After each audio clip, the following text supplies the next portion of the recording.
Cool. Let's go ahead and clap so I can sync this up.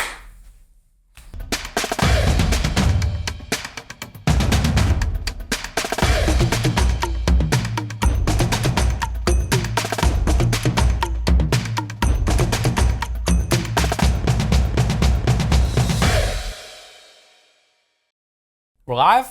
Let's go. All right. WGI. Bop, bop, bop, bop. Uh-oh, we are live. Hot dog, hot tamale. Uh-oh. That's right. We're coming in here. So this is Dan Twyford and Shane Gwaltney. you are joining us here on the End Zone to End Zone podcast brought to you by Synced Up Designs.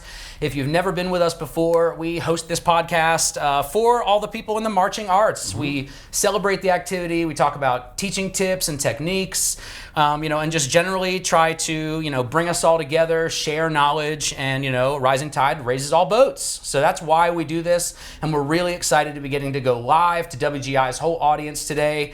So thank you everyone at WGI, and thank you for everyone who's tuning in today. This is going to be really, really fun. So here we are. We're just a couple weeks before WGI guard finals and percussion finals coming up, and winds finals. So we're really excited. And just to give you a quick introduction to who we are, if you don't know us from Adam, my name is Dan Twyford. I'm the sales manager here at Synced Up Designs. I marched 8 years of WGI competitively. I've been teaching ever since. So going back all the way to 2002 was my first WGI finals. I'm super addicted to this activity. I love it, eat it, sleep it, breathe it. So that's kind of my background. I started off with a little group called Aftermath Indoor from Pennsylvania, moved up to Rhythm X for my age out.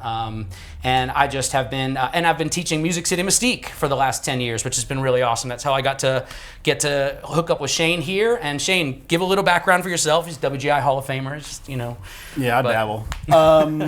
Yeah, I was a charter member for Music City Mystique back from 1995 to 99. It was my age out. And I've been teaching the design ever since. And I caught the bug and truly love it. And I can't get away from it. And we built a business around it, which has been super awesome to be able to serve the community. And it's been awesome. Right, yeah. 25 years plus of amazing Music City Mystique shows you're associated with as well. So, it's an awesome way that we got to hook up, and now we do Synced Up Designs together and get to take it worldwide. Let's start with a few questions, and the theme of today is that it's kind of a Q&A. For the last week or so, we've been accepting questions from all across the nation. People have been submitting. Our team has submitted questions, so we're just going to be kind of reaching into the grab bag of questions for pre-WGI and try to put some good info out there. Hopefully everyone feels excited and prepared and ready to knock it out of the park. When not nervous. When you get to Dayton. No, there's no reason to be nervous. I love it. No reason to be nervous, right? Everyone probably is. I'm nervous. Yeah. Right. All right, so here's a fun one. How can you help performers have a strong performance during finals week? How can you set up your group to have strong performances during finals week? Well, it obviously starts in the rehearsal zone, right? I mean, you don't want them trying something new in a performance because now it's the end, and now we're going to try just a little bit harder. No, I mean, if you're not trying as hard in rehearsal, it's going to kind of blow up in a performance, right? Right. So you need that consistency. Yeah, it's a muscle. You got to rehearse that like anything else. With your emotions and how you kind of contain that in the right moment where it can go haywire if you're not ready for it in a performance. So. Yeah, preparedness, certainly from rehearsal, making sure that they shouldn't be doing anything for the first time, really, finals week. Even something like sometimes during finals week, you might have to perform twice during the same day. Like look at A-class finals where they have to perform twice in the same day.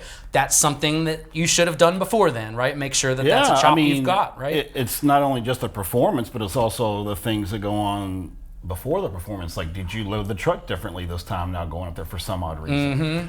Like, how many things are you not being consistent with that leads you up to that actual performance? Right, right. Is now everybody all of a sudden trying to clean all their instruments in the last second? Like, why are you waiting now to do that? You're just throwing one more thing in the mix to stress about it. Just same as it ever was. Right. And I think another important part to set people up for a successful performance is kind of managing the energy throughout finals week, because it's like if you only rehearse on the weekends like independent groups, this is like having 3 weekends in a row. Or for scholastic groups who's only had a couple nighttime rehearsals and Saturday, again, it's a totally different kind of week. So you need to manage the energy. Yeah, I know for independent groups, a lot of them get up there pretty early, which, momentum's the key, right? And a lot of independent groups feel it during the weekend, but when you're up there for Dayton, like you get elongated time. You can kind of get the brother and sisterhood going a little stronger there towards the end, and really you kind of know it's coming, so you get your momentum all the way up to the very end, which is, I think, a really good time for a lot of independent groups for sure. Right. Yeah, and you can take longer meal breaks. You can, decide how long you're going to have the group outside in the sun versus, make sure that a lot of that stuff you have to manage because it is sunny and you haven't been outside in a long time, and hey, we can get a little 10% cleaner just by going outside. Right. You can actually get diminished results by wearing them out in the sun. So that's our part of the country here in the kind of mid-south, and definitely where I came from in the northeast. By the time it gets to this time of year and you're like, ooh, I finally have that time outside in the sun to play, it's tempting to be out there every minute of the day, but that's a classic pitfall. Don't step in that quicksand, right? You gotta, everybody get the finals. Everybody got sunglasses, tan, looking like raccoon eyes. Yeah, plenty of water. More makeup's needed, to cover that up. Right. Needed, Right. And and if this is, whether or not this is your group's first time to Dayton, getting them inside one of the performance venues to see other groups perform, that's huge, get a look at it. That way it's not some big scary monster that, Yeah, you bring up a good point. If you get to the show, most people try to have time in their schedule to do it, but if you're not running late, clearly show up, be comfortable with your environment, let them sit in there, at least watch one or two groups so they can see the expression on the other performer's face if they just saw the venue for the first time, and kind of not do that. Yep. Yep. But. Yeah, so that's really, really helpful. All right, next question. That was a great one. What are some quick hacks for cleaning a show late in the season? I think a lot of that comes down to individual performance by the end, and better ingredients, better pizza. So if you get to the end, everything's still feeling good in an ensemble setting, and you can absolutely spend some time isolating segments and just having the vibes and just the snare line play, just to reinforce, hey, we are locked in with these 10 people. And then that way you can kind of incrementally kind of build some things back up, and really it's about spot checking some things right in the end. You're not transitions, you're movement to movement. You're not reinventing the wheel. You're not having to teach them a lot of things. It's just just putting them in a couple of different unique listening environments with maybe just the marimbas and the quads, just one more last time to kind of make things feel fresh again, or maybe open their ears up to something maybe they weren't hearing prior. Right. That kind of stuff. And I know percussion groups in particular still have a couple weeks left to, have some more rehearsals. And I would just really encourage, make sure that you're getting off of the metronome. You have to live in the real world a little bit more as the season goes, so that, you know exactly, and everyone on the floor knows exactly where tempo's coming from and feels really comfortable. Make sure you're living in the real world. And at a certain point, here's another one for cleaning late in the season. At a certain point, you got to stop changing stuff. You got to stop at a certain point. I know that, what clarity's king. It is, right. And I definitely have marched some seasons where we were getting changes on finals morning. And you know what? Does that really matter? That is a roll of the dice, my friends. Yeah. If you have the right kid, sure, but you're still rolling the dice, even with the right kid. So I would suggest at a certain point, just stop messing with it, right? And you need to give them time to just bake in that performance and just heighten the level at which they do. Yeah, the execution is an effect also, regardless of how simple or whatever the part is. Execution is the effect a lot of the times, and sometimes we kind of want to go more is more, and sure, it's execution. That's right. Yep. I also think that as you get into the later season and get into some different venues, make sure that you have people on your staff who are compartmentalized to worry about different things. That way you don't have to split your brain 8 ways. If you have someone who's watching the visual execution, someone who is listening to the musical focus, those kind of things, that can help your late season rehearsals be effective and not blow through a whole rehearsal without, Sure, yeah. checking off some of those And things. with that, just knowing your role. At the end of the season, everybody wants to fix everything. Right. And then you start crossing party lines. If your organization works like that, where everybody's kind of siloed in a section, you would want to keep hyper focusing on that, because as we get to the end of the season, certain things will get cleaner faster. Yeah. And then you're going to be, let's go over here. No, just stay on track and keep doing what needs to be done, and it'll all come out in the wash. Yep. You just also put one in my head, which is, rehearsal etiquette in the late season. I mean, this is something you should have developed from day one, literally, your rehearsal etiquette, but it has to be very good at the end. We can't have every section tech out there making mayhem out there when you're trying to like make sure that your show, the overall big picture, always get is to the going end to of the work. season, all of a sudden everybody starts showing up and wants to be out there, and it's like, okay, you know, the goal really should be let the folks that have been there consistently in the last little bit kind of like take it across the goal line. Right. Because you can just get some inconsistencies, and whether that's not necessarily inconsistent instruction, just inconsistent energy. Sure. Towards the end, you know, and you want to make sure that that kind of stays steady. Right. You know, do what's for the greater good. Yeah, absolutely. You know, yeah, cool. All right, this is almost a similar question, all right, but what about, I grouped these together. What are some quick hacks for maximizing effect late in the season? Clean. Right, yeah. Clean does tend to win. Not every time, but it tends to win. Sure does. I mean, trim the fat, get down to the bone of the matter. Right. You know, it's hard to do in a gym sometimes where you're listening and you're feeling the energy of this moment a lot of times, and maybe that energy of that moment is what's the effect for you, but the judges are trying to get to the clarity of it. Mm-hmm. And I think sometimes you have to kind of separate yourself from like what you wrote and what you love versus like what somebody's seeing for the first time. And that's hard to do a lot of the times because it's your baby, it's your project. Of course you know what it's like. You know? And I think the goal is always to kind of try to see everything for the first time, as hard as that is, but that puts you in a much better position to make educated decisions on what's needed, you know, versus learning to love it. You know, that can get you in a bad problem. Yes. In a bad spot. Yeah. That's a good point there.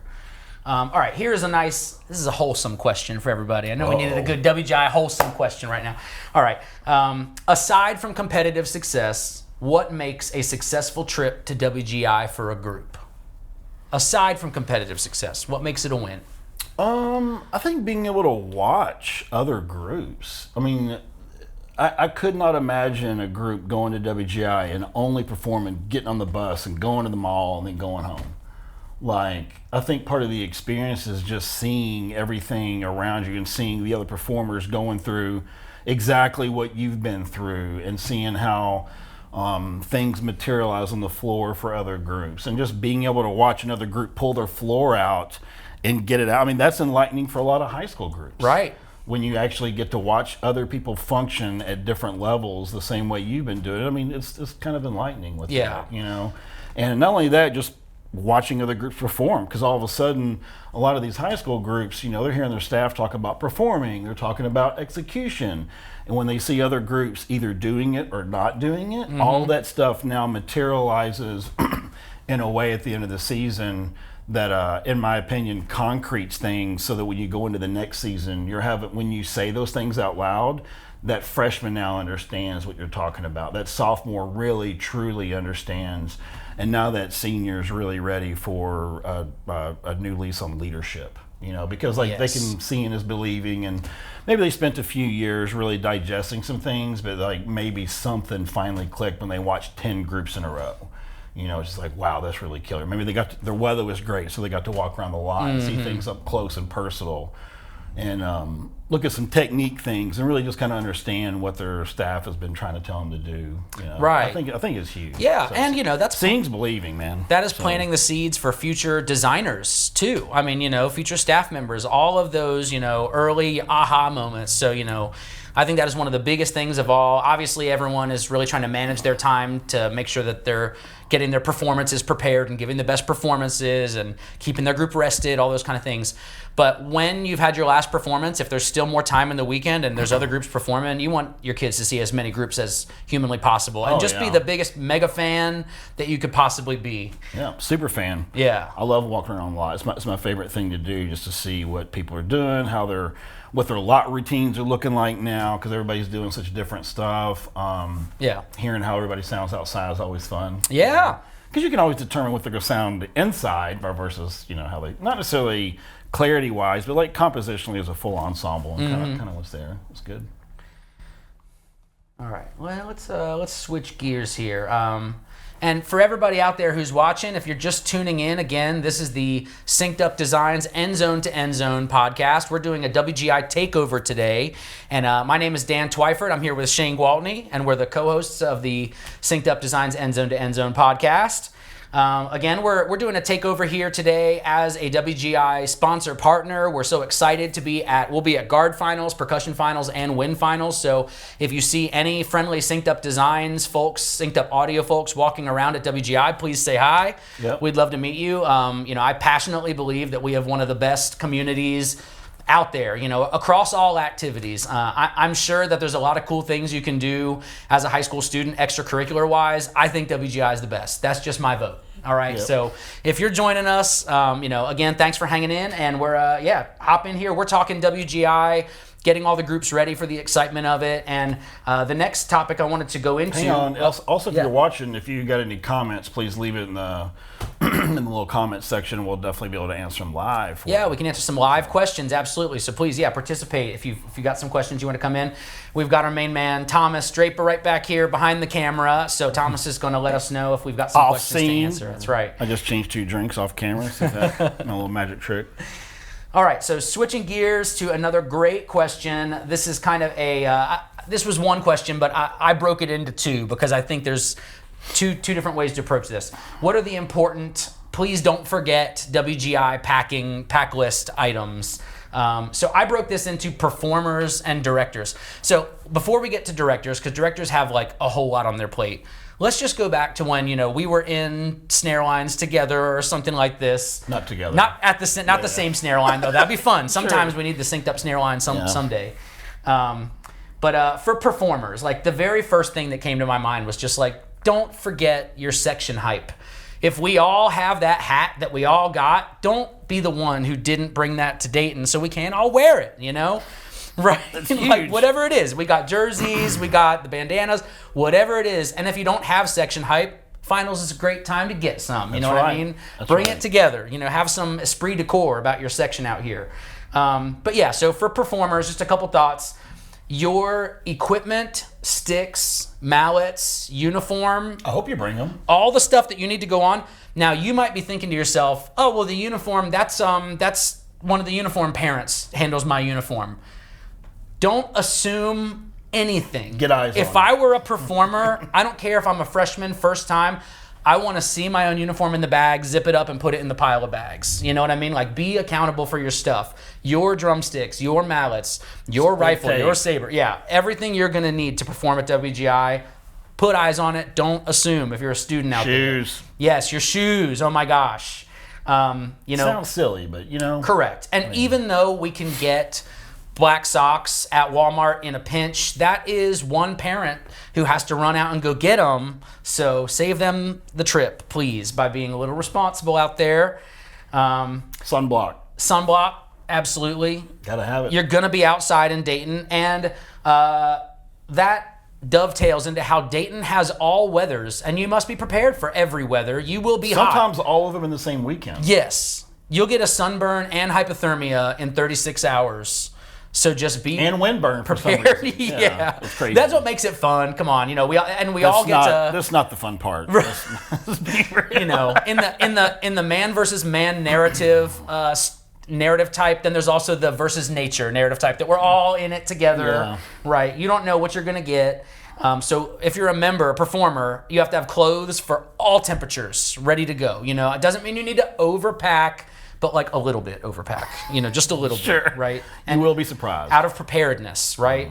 A little spending money, bus snacks, that kind of stuff. That's all good, but seriously, like your equipment, your uniform, your sticks, your section hype. I'm saying it twice. Just like spending the money for the shirts and stuff they have in the tent. There's like all kinds of tchotchke stuff people are selling everywhere. So that's right. And when I walk around the booth, there's tons of gear and pads and propaganda from other, independent groups and, stuff out there. I think it's killer. It's good stuff. It's the best. And you know what? And you get to support those groups too. It is really important, all the independent groups and, that are in there selling merch, support them, but, have fun, bring some money to spend on something.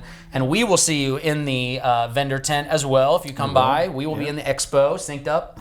All right, so switching gears to the directors. All right, directors, you have a lot more on your plate than just the members. And honestly, probably a lot of you directors out there, you probably are going to say, I already know that. And that's why you're trusted with such an important position as being a director, right? That's right. But let's say it anyway. So obviously, let's cross out the obvious. All the uniforms, make sure you count them. All the props, the floor. Yes, groups have forgot to bring their floor to Dayton before. That has happened. You need to physically see it. All the equipment and instruments, your audio system and audio backups. Because audio systems are things that need backups. Anything that is I must have it on the floor, you need an audio backup for it. Even if throughout the season you've been running things on one laptop, this is a great week to have a second backup laptop. Yep, And just have it ready, because you don't want to risk something that's that important without having a backup. Rehearsal speakers and chargers. You don't want to have to run finals week all off of cowbells if you have your rehearsal speakers like you need for all the subsectionals, and obviously all the backups of heads, sticks, and mallets. That's what I would call the easy, obvious list. Yeah, and I would say if you're going up there you're in a practice zone, you run it out of practice space, you got a buddy up there that you're able to get one from.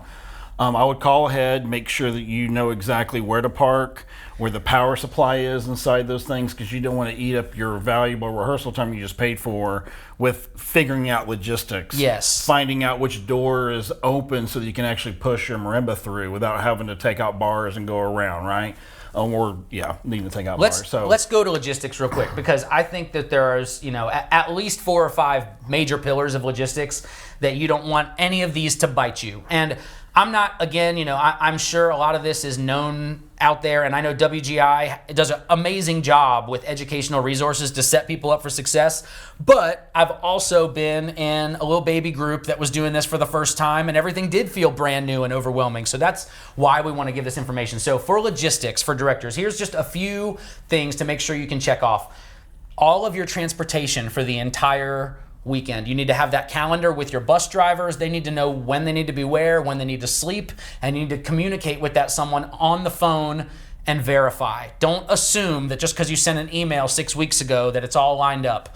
Get an on the phone confirmation, communicate it. All of your hotels, get someone on the phone and confirm, right? Yep. When's your arrival date? Make sure that if you're not going to get in until 1:30 in the morning is when you're planning to arrive, but your reservation started the morning before, you should call them and let them know you're going to get there at 1 in the morning. All those kind of things. I'm just saying, we've seen it all. Yeah. We've seen it all. Don't lose your reservation. I would also ask if there's room to practice in a banquet room. Smart. Or if there's a room, parking lot to pull something out, just because you want to have all kinds of contingencies happening. Backups, and and make sure that's available. You may have gotten a few choice, awesome WGI rehearsal sites through WGI, but then you have a couple other times you want to rehearse and don't have somewhere. You got to be creative. Something like a banquet room in the hotel can be an awesome, impromptu, better than nothing solution. I would say all rehearsal spaces that you're going to use throughout the weekend, communicate. Get someone on the phone. This is where you find out which doors you go in. This is where you find out what are the do's and don'ts. Like we've rehearsed somewhere before that's like, hey, you're all good to use this side of the building, but if you open that one door, it all goes down. So just any of those kind of details, you want to get someone on the phone to verify that you're going to have a good experience. Yeah, and I think one of the biggest things when you get to the show side is make sure you got all your tickets for your parents, your people that are helping out. It's always going to be a new big venue, so you're going to want to walk that from the bus to where you're going to warm up, then to where the pit entrance is, so you can time all that stuff out. First time to Dayton can be a little overwhelming with your group, so you want to double check that and make sure that you have all that stuff, so you're not frantically kind of moving through the space and not knowing what's up. Right. I think just having practice walkthroughs is always good. Yeah, you want to kind of be the chart your own destiny when you get there because you're prepared with all those logistics. And then one more on that same group is all your meal reservations and things like that. Because I tell you, as soon as your group doesn't eat well or your parents don't eat well, that's where things can start to turn the direction you don't want. Keep everybody fed. Make sure everybody sleeps well, right? You know, that kind of thing. Get enough shade and water, and then you can deal with the rest of everything, right? So confirm all your meal reservations. If you haven't thought about it, or if you have a couple spots on your schedule you're not sure about, lock those up. This is another really great one that was a suggestion I actually got from an outside source here, was establish a support system with other groups. Meaning, if this is your first trip, or maybe not even your first trip, if there's other people from your neck of the woods in the country going out to Dayton, all those directors should have each other's cell phone numbers, maybe even whoever's your kind of like assistant director or your lead parent volunteer, they should have each other's numbers, because all of the what ifs, you know, it takes a village to get through WGI sometimes. And I have seen it all. You know, we've got to borrow an extra carrier from this other group. I need, you know, a 28-inch bass drum head from this group. Like, those kind of things do happen. It's unfortunate, but you want to have a support system established. Have phone numbers you can call. Maybe even share your schedules with each other, just so, like, out of solidarity. You know, like, I know this is a little nerve-wracking going into this, but, like, you know, my sister high school across the way, I know what their rehearsal schedule is. I can get in touch with that director or that assistant director anytime. Yeah, having safety and logistics is always a good thing. Yes. You just got to have it. You don't need to face this on your own. So, hey, turn it over to Thomas Draper with a question. We have a question from chat. What was your first time at WGI Finals like? Oh, my gosh. All right. I'll do mine real quick. 2002, the Nutter Center. I was with an independent open group at the time, but, you know, the Nutter Center is a smaller venue, and it was packed to the gills. And I remember, you know, watching Mystique, watching RCC, who won that year, life-changing, and getting to see it this far away. So, yeah. First time as a performer, first time visiting.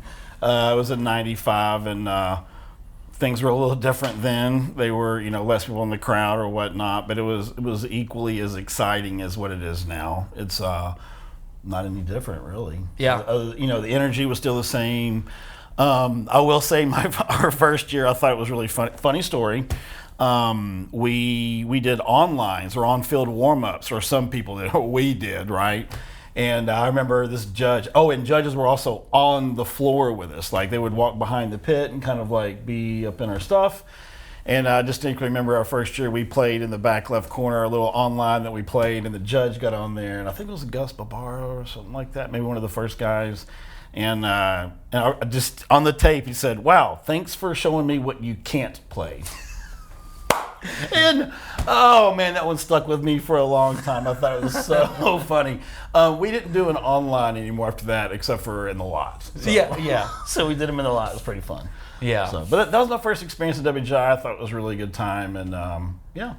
Right. It's completely evolved. Holy It shit. has evolved, Yeah. but the things that were my favorite part then are still kind of my favorite part now. Is just the getting that excellence experience from in a near field setting with WGI being kind of that closed house, and just the innovation. I mean, like, I remember in 2002 was you guys had the melting clock floor, right? Yep. Mystique, Yep. Yeah. And that, I just remember that floor in particular. I mean, hop on YouTube, type in Music City Mystique 2002, but that melting clock floor, I just remember as a kid, like, what? You know, I didn't even know that we were doing art like that. Like, we're doing art like that? Like, so. Yeah, we did a lot of large-scale images on the floor. We had a lot of great artists. Right, and that was painted. That was two great artists. Painted at the time as well. Oh, not a absolutely digital print painted. floor at the time. Yeah, we didn't digitally print until like 2011. Yeah. I'm sure everything up before that was So that's what I'm coming back for again this year. I can't wait to look around and go, we're doing this? Like, that's incredible. I didn't even think we were doing that. Yeah. So, yeah, I'm excited for that. Awesome. Let's see. What are some other good questions out of the question grab bag? Thank you very much for whoever submitted that. If you're just tuning in, I'll give another shout out. This is the End Zone to End Zone podcast with Dan Twyford and Shane Gwaltney from Synced Up Designs. We're a WGI sponsor this year. Again, a returning WGI sponsor, and we're really excited to get to go live on WGI's live stream right now. So we are taking questions. If you want to hop in the chat with your question, we can field your question live, but we've been collecting questions for a little over a week now, and I'm just kind of answering at random from things people have submitted, so feel free to hop in the mix. All right, what's another good one here? All right, Shane. Here's going off of that last question. Here's another related. What do today's WGI performers do better than when you were marching? Everything. I mean, I don't know where to even start with that. I'm going to say everything. I mean, most of us were wearing Shakos back then, so yeah, I'm going to say everything. March, choreo, That's a fair answer. playing, performance. I mean, dear Lord, I mean everything. I mean, Yeah. I mean, there's nothing that they haven't done better. Yeah. You know? So yeah, everything. Just the level keeps getting Yeah. higher. The simultaneous responsibilities keep getting crazier. I know in the last couple years at like Mystique auditions, we'll hand out beats from years back that like took all season to learn it. And they're like before, and now it's Yeah. just sight read Yeah. it, It's that good kind stuff, of though. thing. Yeah, Yeah, it's great. absolutely. But Yeah. that's pretty cool. All right. Let's see.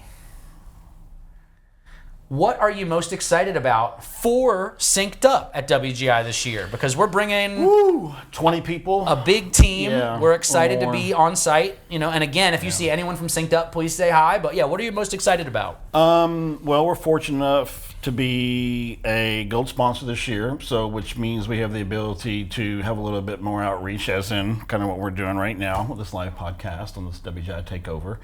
One of the cool things that we wanted to do was provide some audio help, because nothing we're charging for, but at all the venues we're going to have either a tent or a van that will have a couple audio specialists there that will help you through your times of need. So need not frantic, need not panic. We'll be there. Right. So we'll be, by the entrance, I guess, where everybody kind of goes in, right, to the venue. Yep. I'm on the back side, right, where pits would go in. Yeah.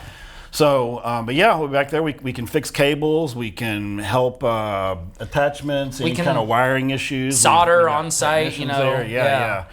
We sponsored with some really great companies. They're going to really help us provide anything audio related that you need. And again, that is going to be a free service that we're offering for any competing group at percussion finals and even some of the wins venues as we're going through. Right. Every single venue, for all of the percussion venues side. Yeah. for percussion weekend, we're going to have free Synced Up audio repair tents, and that's not just for our groups, that's for all groups. Absolutely, yeah. And it's one of those things where we notice, like, over the years, as technology's changed, clearly, and everybody has them now, it just makes sense that there's some kind of ability there to kind of help get things fixed when people need it.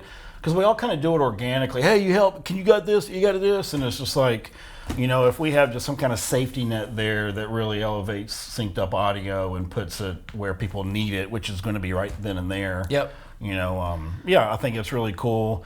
Our booth this year, we're really trying to be a little more immersive with it, and kind of what we're going to be showing. We're bringing the podcast live to the event, we are. which will be really cool. Yep. At Guard Weekend and Drums Weekend, we will have this set up so that we can do interviews with designers, directors, Performers. You name it. Yeah. You name it. Impromptu or scheduled, just let us know, and we'll be there. If not, it'll at least be a good photo booth opportunity and a place for us to sit down and chat. You know. But really, and you'll see us for percussion weekend. We're going to be at the middle aisle. So you'll see us. We've got a nice big setup. Yep, right behind Pepware. Yep. And I think a lot's real excited. I'm excited for some of our team to kind of get there and immerse themselves in the activity that don't get to see a lot of things year round. So that's always good. Yeah. I think a big one for me is getting to see, because, so if you're not familiar with Synced Up, we are a one-stop shop for the marching arts. So we not only help with uniforms, design and production, custom show design, floors, flags, props. We do it all. So early in the season, we get to help with everyone kind of designing their shows and putting the whole package together.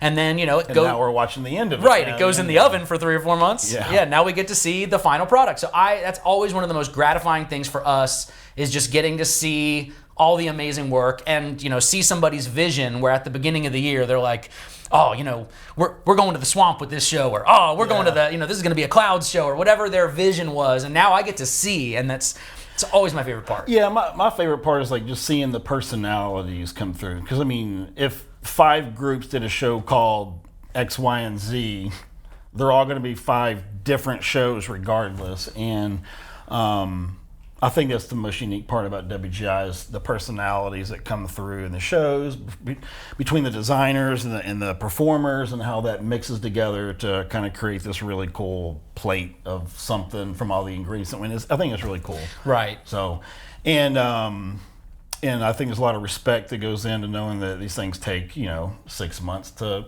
cook up in the oven, and we're all able and fortunate enough to sit there and watch it at the very end of it.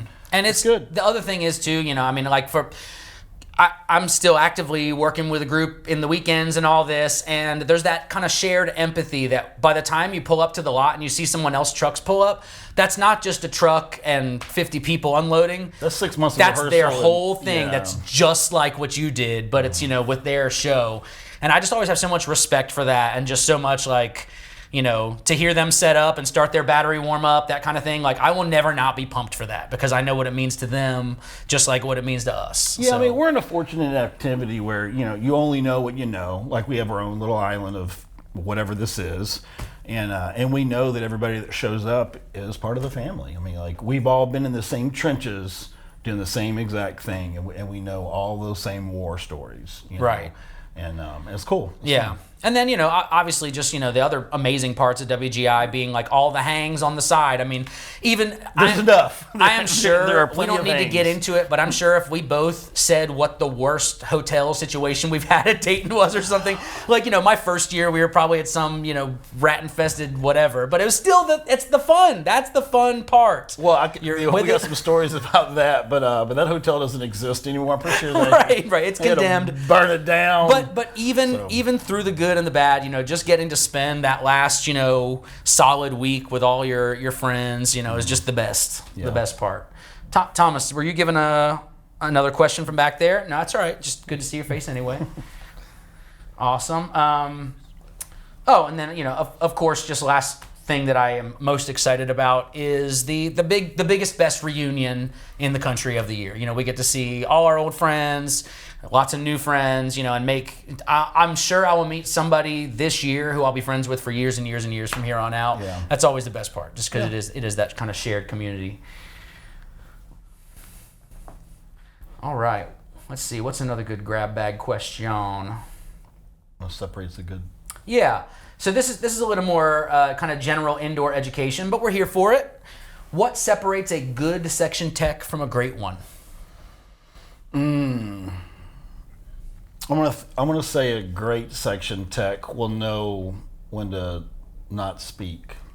You took my answer, I swear. Yeah, know when to not speak and know when to just sit in the stands and take notes. Because as a section tech, your goal should, that's your focus, but you should also see how that focus fits in the bigger picture, right? Yeah, the fish eyes. You can see Yeah. the whole thing at work and know where you fit in. Obviously, so we're not talking about bad versus good. We're talking about a good tech versus a great tech. Yeah. I think having all the skills, the traits, and the beliefs and the attitudes that you need to have that knowledge and be able to be a good teacher. But then what really elevates, I think, a great section tech is having the awareness of what rehearsal you're in, who's running it, what the objectives are, and how you fit in. Yeah, I mean, and then being able to just expertly you got to know guide it. Get in where you fit in. And you know what? Sometimes you might go a 3-hour block where you're just going to sit in the stands and take notes, because that means that next sectional you go to is going to be awesome and focused, and you know exactly what to hit with it, Sure. So, It shouldn't always just be a reactive job being a section tech, oh, that was bad. That was your bad. job That's not isn't it. there to critique and spit stuff out. You're there to solutionize. That. And it doesn't always mean you have to jut out you did this thing wrong. It's you have to sit back and watch. Did they do that thing wrong 3 times? Yep. Okay, that's consistently, let's figure out a solution to kind of fix that. But if they're just making one-off mistakes and you're commenting on it, you're just chasing your tail around in circles. Right. With that, that's not doing anybody. But any justice. choosing your when and where and how is really the next level up for that. Yeah. Okay, here's a good one. Let's see. How do you get performers to buy in to a show concept?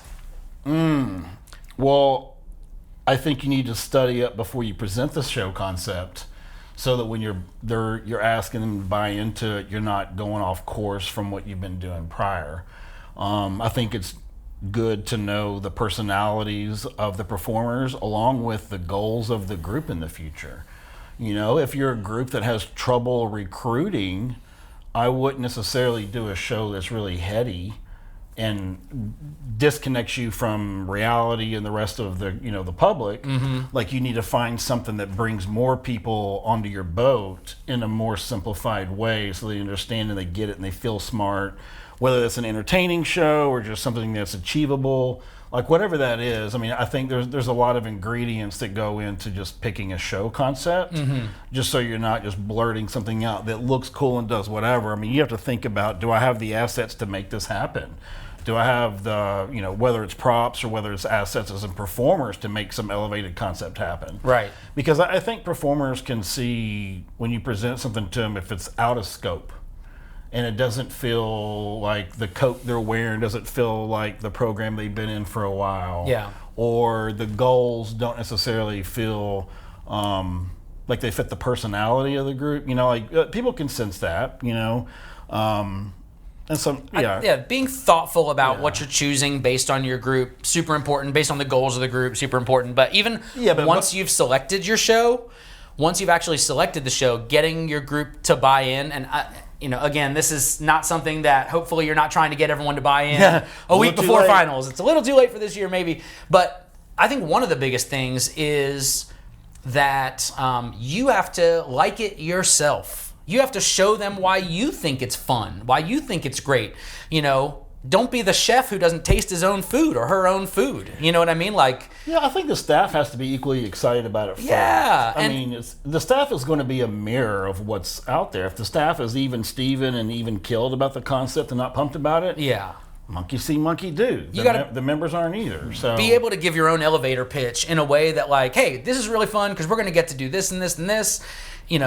Whether that's being like, guys, this is going to be the cutest show of all time because we're going to do this and that's the direction, or whether it's like, we're doing this, here's why it's going to be awesome. A lot of success in making sure the emotional connection is really strong with the concept they're going to do. Because even if the emotional connection is vague, it gives them room and parameters to make their own world inside of it.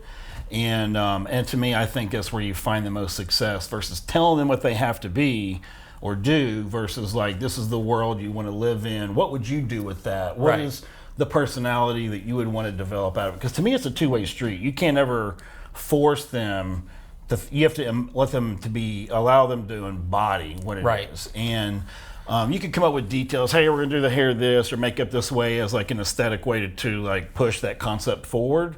And that's just the icing on the cake, I guess. But the emotional connection to me is the really kind of the bread and butter to it. So but hey, another question from someone on the stream. Thomas, what you got? What separates a finalist group from everyone else?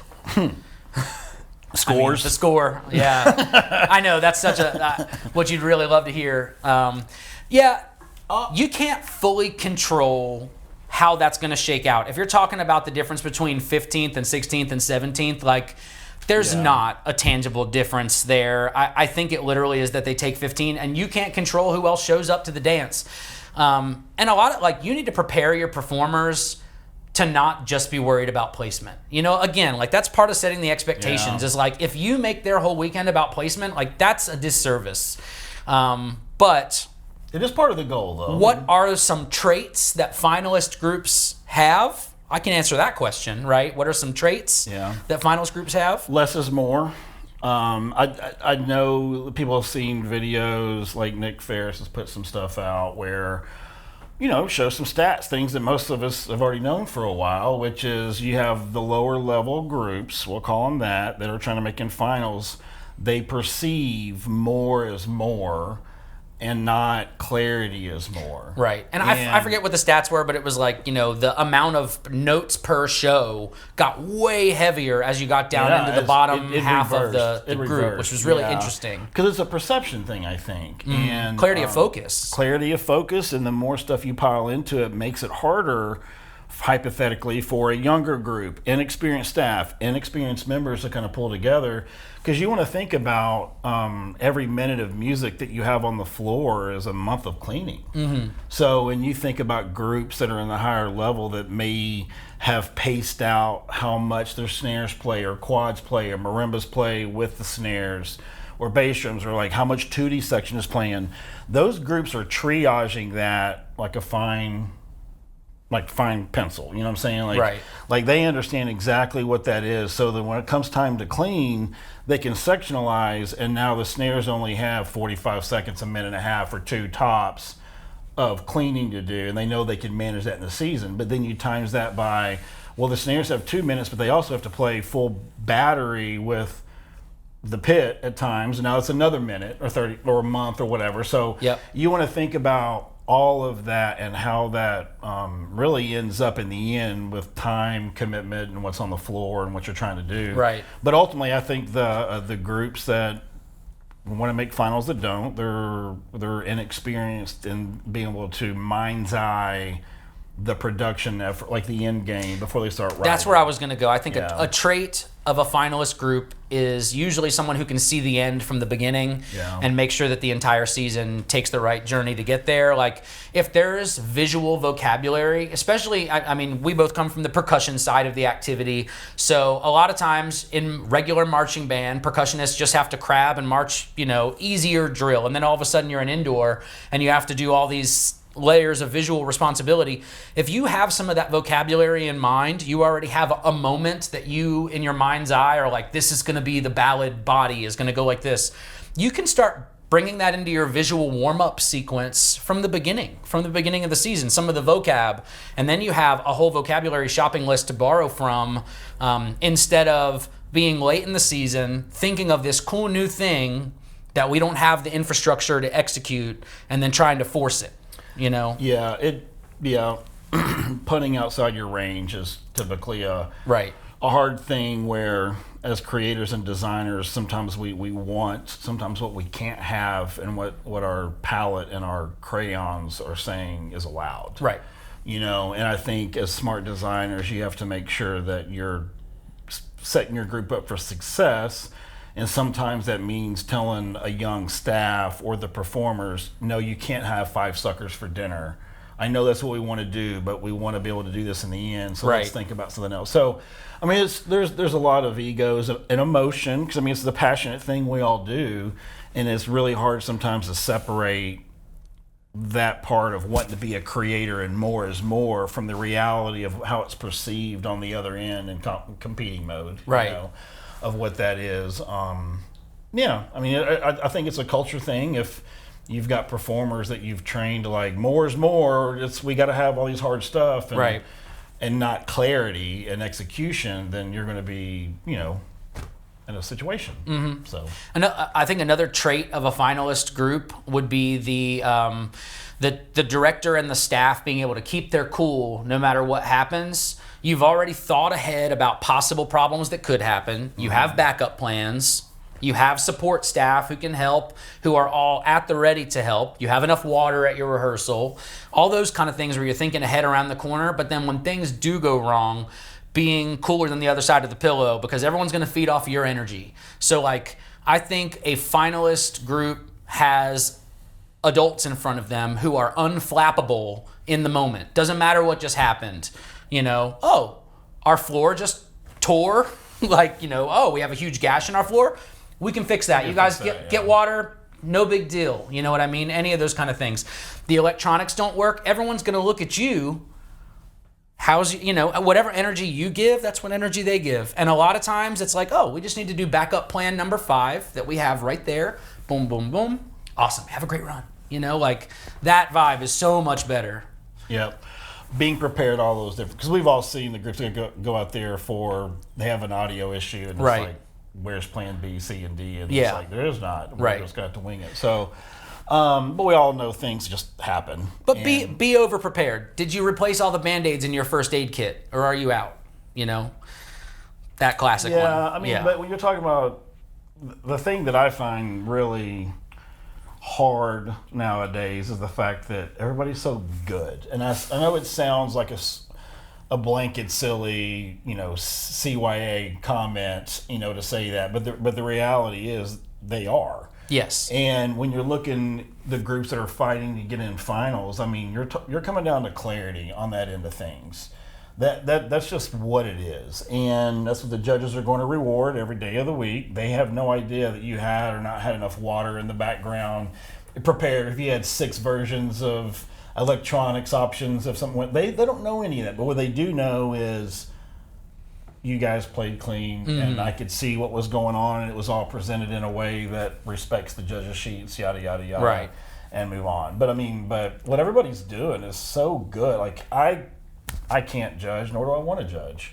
I do it every now and then in the circuit shows, but it's not something it's a muscle that I practice a lot. It is more fun to be the fan than the critic. And I know in our activity, I know everybody wants to be a critic because we're all high achievers in this activity. That's one of the things that makes this activity so fun, is that high achievement is valued, and you get to see people do things that are like freak of nature level stuff, like I'm gonna throw a 7 and do a ridiculous underbody and catch it backwards with one hand on a diagonal. Like, what did I just watch, right? That's so of course there's the part of us that's the critic and wants to be wowed and I can't even believe it. But I think be a fan first is a good way to do it. And even if you're a group who, and I'm not sure if the person who asked this question is in a group that's on the cusp and wants to kind of like reframe before you head into the weekend, but definitely remind your kids, yourself, to be a fan first. You can't fix everything in 2 weeks. What you can do is set a great vibe for the week so that everyone has a good time. Make sure you're prepared so that everyone is feeling good throughout that long week. That's what's in your control, right? You can't control what someone is going to give you subjectively on the score sheets or what they say on the tape. And I'll be honest, it's a moving target every year. Everybody gets better the same way you got better this year. Yeah. So you come out like, we got so much better, and you look around, it's like, wow, so did everybody else. They figured something else out they didn't like. So we're all pushing each other as a community to get where we want to be, like competitively. So. It's all a win in my mind. Yeah. When it all comes out in the end, because the group that ends up winning, whatever class it is, they won because of all the other groups pushed them to win. Right. And then ultimately that pushes the activity, and then next year everybody takes notes and studies, and then we all elevate. And it's kind of part of the game. But when it comes down to it, you're there to kind of be a part of the community and kind of show everybody what you've been working on. But it's right. I've been with groups that didn't make finals. It is what it is. But man, what you learned that year is pretty awesome. Correct. I love it. That's my favorite part. I have not made finals before, and you get to watch twice as many groups, and that was really rewarding. Or I've gotten last place in my category before early on, and it's like, what? I still had an awesome season. Man, you only lose when you don't learn something. Yep. If you end the season and you didn't succeed the way you wanted to, if you come out of it with a pity party versus like, man, I look at these notes that I made for next year. So we have, auditions in the next 3 months or 4 months right after the summer, man. We have all these things we're going to fix. We're going to be so much further ahead because we realized in the end this didn't work for us, and I saw 10 groups that did work for them, so I'm going to do what they're doing. It's all great. It's definitely an interesting activity where we can all feed off each other's creativity and energy. And if you do have seniors that this is the last performance that they're ever going to do, and they're going to be a bioengineering major, something else that's not music or something like that, then no matter what the placement is, you celebrate the journey that they've had with your program, the growth that they've had, the friendships they've made, and that stuff is not a consolation prize. That's like the real thing. The placement is the consolation prize. You know what I mean? And for everybody else who is going to have more years in front of them, whether it's more years at your group or they aspire to move up to an independent group or something like that, then no reason to have a pity party either if you didn't place the way you wanted, because like I said, I've not made finals. I've placed dead last in my classification before at finals, and later went on to win a world championship and have a peak experience of my whole life. So it's not the end of the road. You know what I mean? Understand that everyone's on a journey. Everyone is on a journey, and it's cool to admire what the other groups are out there doing with achievement. And if you can't, even if you even if you got beat by somebody you compete against, if you can't honor them and value them for what they're doing well, then like check yourself. Enjoy life a little bit more. Come on, life's short. Enjoy it. Sure. Yeah. One of my favorite things, kind of going back, we were talking about like WGI, like what are you excited most to see? And it's like, I think for me, it's the guard weekend, because there's being a drummer and I don't get to go see it as often as I do. So last year I did, this year I'm going up there again. The creativity that allows them to do certain set designs and use props in certain unique ways that the drums just can't do because of our playing concerns, we'll call it that. Yeah. Is, I don't know, it's inspiring. I like looking at that and kind of seeing what they do and how they elevate their things and how they stage certain stuff and whatnot. I mean, clearly there's not a lot of drill going on in Guardland, but how they move from one place to the other, the scenes that they're creating, the effects that materialize out of nowhere, and how they're using the set, it's pretty. It's incredible. Cool. I would go so far as to say, if you have only ever been to an indoor percussion event and you've never fully digested like an indoor guard event, it would be like brain melting for you to go to World Finals of Guard, and I highly encourage it. I've got to go before, and it was nothing short of that. It was like, oh, it's very creative. Yeah. Whoa. It's just, they're just coloring with different palette and pencils than we do a little bit, you know. Super inspiring. Same area, a little, you know, same rules as far as what we can do and yada yada, but it's just unique. And you're like, oh, so what would it be like if the music soundtrack were already perfect? Yeah. You have to worry about that and everything else. Yes. And then 2 seconds later, you're like, can we do body rolls with tenors on? No. No, you cannot do body rolls with tenors on. There's exceptions on both ends, for sure.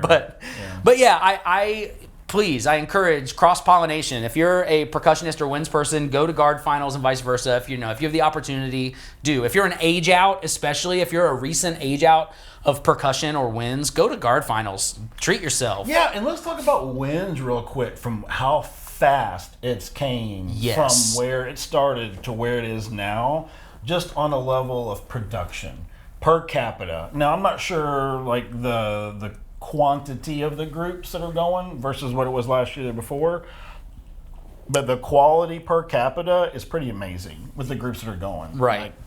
Like, there's no bad show happening, you know, and you can tell that designers and the performers are really starting to get the immersiveness of what WGI is. It's not marching band indoors, you know, so there's a lot of it that. Feels different. It does. In a great way. And it's like you can tell choreographers are getting a hold of what's going on. Like it's elevating in a unique space, I think, in a way that's unique to them, the same way Guard was unique to drums and so forth. So, right.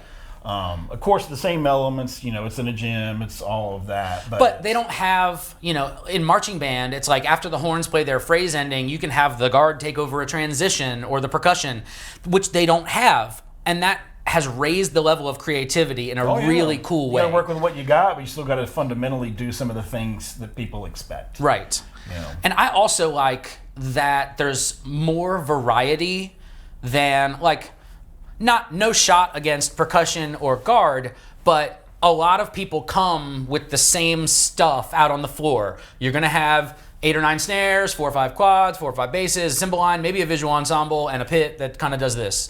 And it's like pretty similar. Then it's what do they do from there? With winds, it's like some of them have a front ensemble. Some of them are with soundtrack only. Some of them have no soundtrack.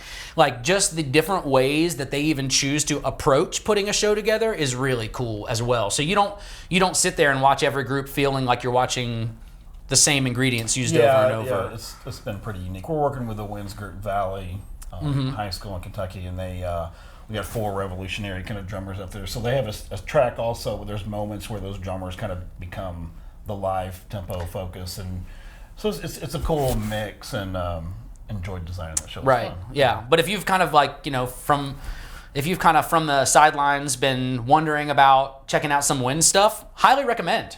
Would majorly recommend.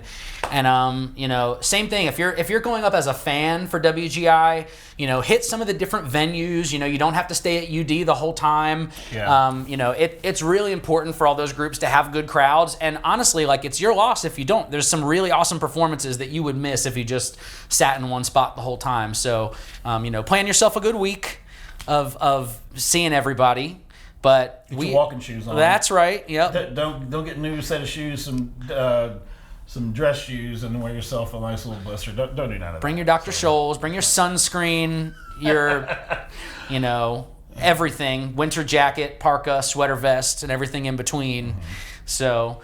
Well, awesome. Everybody, if you're just now tuning in, we are just wrapping up actually, but this is Dan Twyford and Shane Gwaltney with the Synced Up Designs End Zone to End Zone podcast, and we are live here on the WGI live stream as a WGI sponsor, but we've spent the majority of our lives doing this activity. Absolutely. And love it deeply. We eat, sleep, and breathe this, and Synced Up Designs is your one-stop shop for the marching arts. We have everything from music, custom show design, drill, and choreography. We have a choreography studio right on the other side of that wall where we film all of our choreography live. Uniforms, props, flags, audio, all of the above. Literally a one-stop shop for the marching arts.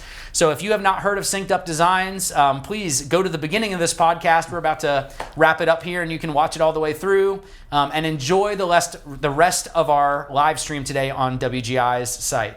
Thomas, you have some final thoughts? George Mason, the George Mason from their show, commented just now. He said, "Stupendous stuff." Yes! I love the George Mason. Big shout out to the George and everyone at GMU. Love the ensemble. They're a proud supporting group with Synced Up Audio, so we love to be affiliated with them as well. But wishing you a very fine performance, George. I wish I had some revolutionary terms. I should have a wig. But yeah, I know I don't have a powdered wig. Man, I need to get some of your swag, George. I mean, you seen this dome? Yeah. I need a wig. Yeah. So it's good. But yeah, good luck to all, and shout out to all the guards, winds groups, and percussion groups getting ready for your final push. If you missed your chance to get your question in, we do host regular podcasts. Please follow Synced Up Designs and Synced Up Audio on all the socials. It's an easy Google away, an easy search for you. Synced Up Designs, Synced Up Audio. We'd love to connect. And if you have any needs for fall marching band coming up, please reach out. We're putting all those kind of plans together. And obviously for next indoor, it's usually like the drive home from WGI. You get your best ideas for next year. Go ahead and jot them down. So just call us. We can start. It's never too early to hop on a meeting and get some stuff sketched out for next year. It's literally never too early, and we love it. It's all we do all day, as a matter of fact. We do. So hit us up. All right. Well, for everyone here at Synced Up Designs, thank you, WGI. We love you all. We cannot wait to see everybody at Dayton at the big dance. Yep, and thank you, and definitely stop by our booths at Guard and Percussion if you want to sit in these seats and just have a quick 2-minute chat. We'd love to hype your group up and kind of shout out and give you guys all the accolades and roses that you need for the end of the season. And of course, it'll be edited, so all that fun stuff. You guys come up to the video, you might feel a little uncomfortable, but that's okay. We can edit that out, and we'll make sure that we're going to put everybody in the best light. So hope to see you there. All right. Peace out, everybody.